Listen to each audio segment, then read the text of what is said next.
What is self-love really? Is it treating yourself to delicious food? Buying that designer bag that you have been eyeing for a long time? Using luxury skincare? Maybe even splurging on a sleek, shiny sports car. Sure, those things make us feel good, but is that all self-love really is? Some say that if you disappear today, the earth would keep spinning as usual, like you're not important. But I see it differently. When you are no longer here, your world comes to a complete stop. Because the world, as you know it, is a creation of your inner self. Each of us lives on a different earth. Some see abundance and light, others see darkness and scarcity. The world we perceive is merely a projection of our inner state. So when you're gone, the world you created, your version of earth, ceases to exist. As Dr. Ding Yi Yang once said, life is not about a person seeking spiritual experience, but about perfect spirituality experiencing life. Without our physical bodies to taste the sweetness and bitterness of life, to feel love and heartbreak, our souls would never grow or evolve. So loving yourself isn't just a personal desire, it's a responsibility of the soul. But then, who is this self we're asked to love? The self is a unity of body, mind, and spirit. Loving yourself is not selfish.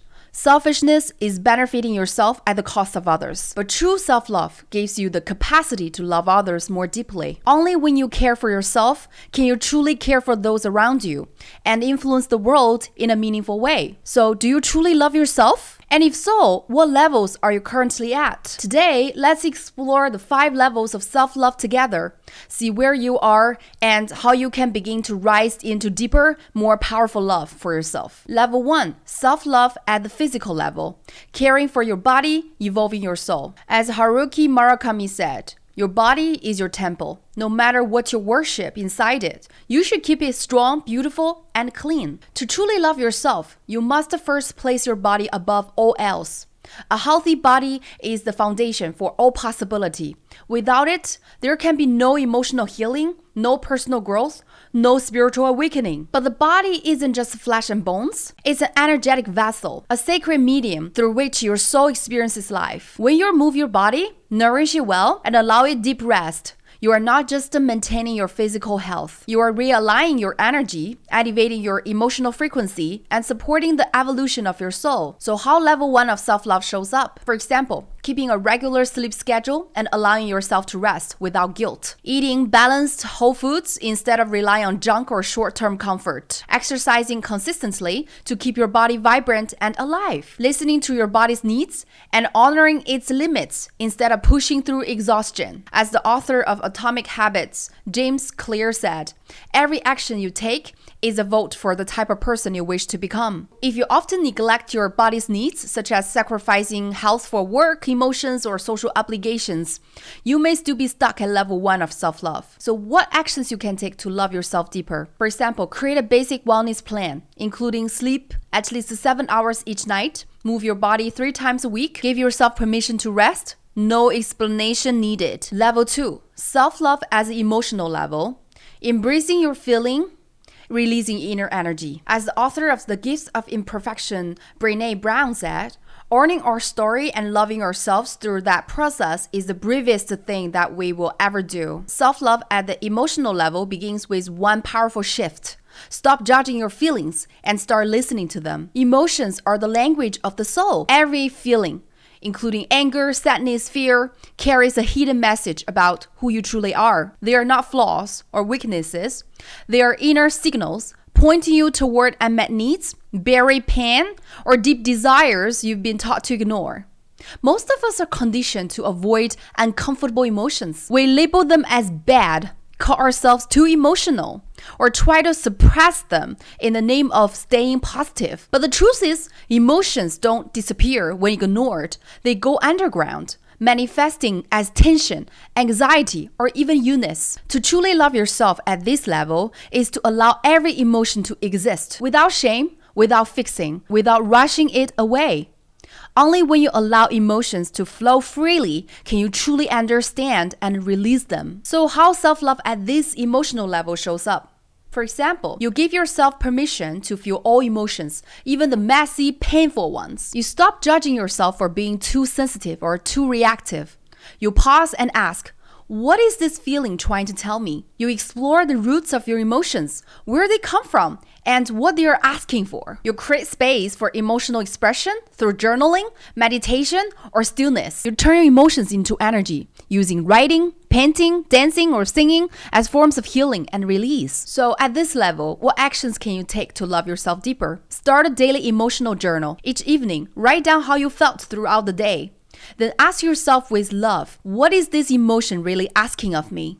Don't try to fix it, just listen, honor it, and let it guide you inward. Level 3. Self-love at the psychological level, unconditionally accepting yourself and letting go of external validation. As the author of The Courage to be Disliked said, the courage to be happy also includes the courage to be disliked. From a young age, we are trained by family, school, and society to love ourselves conditionally.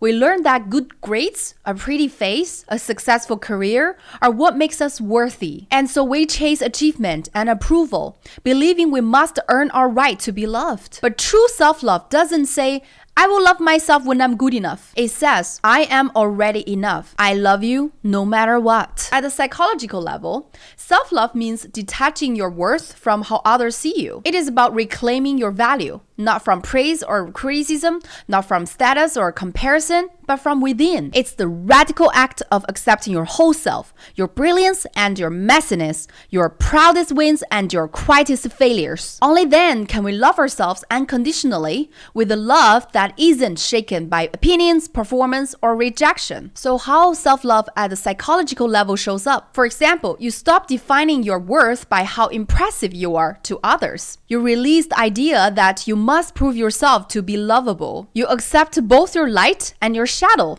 without needing to hide or fix either. You stop chasing validation and start nurturing inner peace. You feel whole even when you are not achieving, performing, or being praised. So what actions can you take to love yourself deeper at this level? For example, practice unconditional self-love by repeating a simple affirmation each day. I love and accept myself without needing to prove anything. Let this truth settle into your nervous system. You are already enough. You've always been. Level number 4, self-love at the behavioral level, staying true to your inner voice. As the author of the book, Essentialism said, if you don't prioritize your life, someone else will. Self-love at the behavioral level means this. You dare to draw boundaries. You walk away from what drains you, and you stop living your life according to someone else's script. Many people are exhausted, not by what they are doing, but by the constant inner friction they carry, such as overthinking, self-doubt, people-pleasing, perfectionism. This eternal energy drain, what we call mental friction, is often a sign that your actions are no longer aligned with your true self. Below are the examples of mental frictions. Indecision. You constantly second-guess yourself, fearing the wrong choice, so you end up stuck in place. People-pleasing. You struggle to say no, prioritize others' needs while neglecting your own. Perfectionism.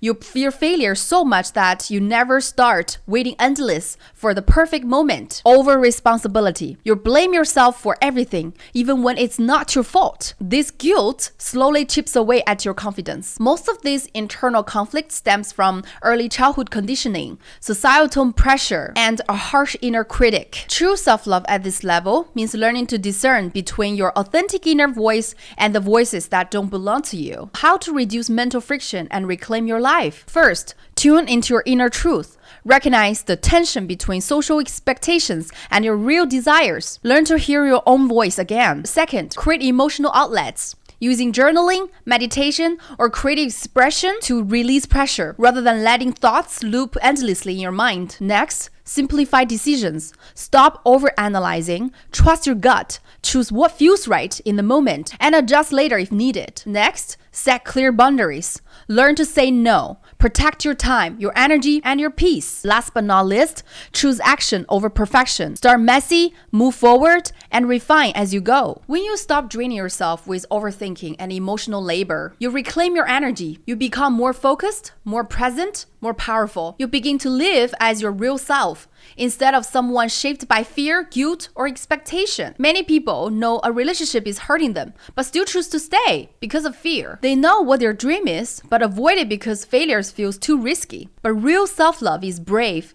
It's choosing to be true to yourself, even when it means letting go of comfort, approval, or certainty. The actions you can take to love yourself deeper at this level: put together a list of non-negotiables. Write down the relationships, behaviors, and tasks that drain you, and commit to protecting yourself from them.